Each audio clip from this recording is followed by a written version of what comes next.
Ni 114 surah. Allah Ta'ala arah Jibril, wahai Jibril, pergi ke Lauh Mahfuz, buat turun 114 surah, semua sekali.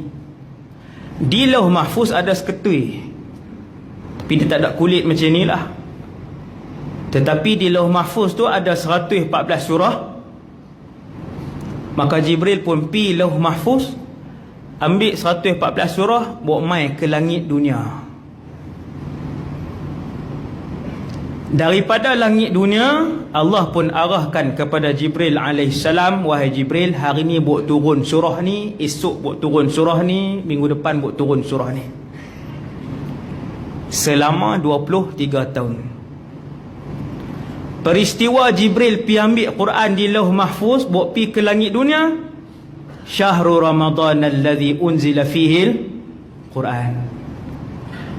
Bulan Ramadan itulah Al-Quran yang sebuah ni, yang merupakan kalam Allah, dibawa daripada Lauh Mahfuz pi ke langit dunia, sampailah pada hari Nabi berada di Gua Hira.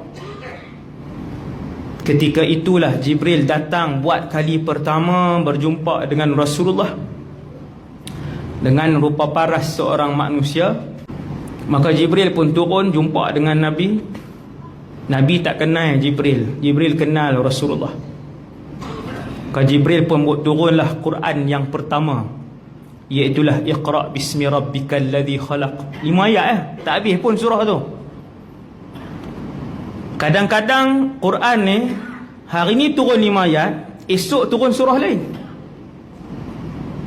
esok dia turun surah lain. Macam tu turutan dia selama 23 tahun.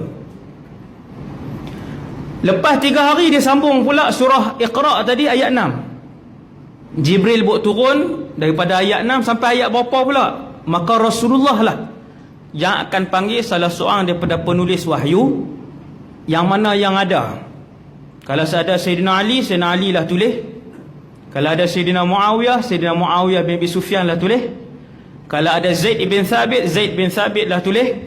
Kalau ada Ubay ibn Ka'ab, Ubay ibn Ka'ab lah yang tulis. Penulis-penulis wahyu Nabi sallallahu alaihi wasallam.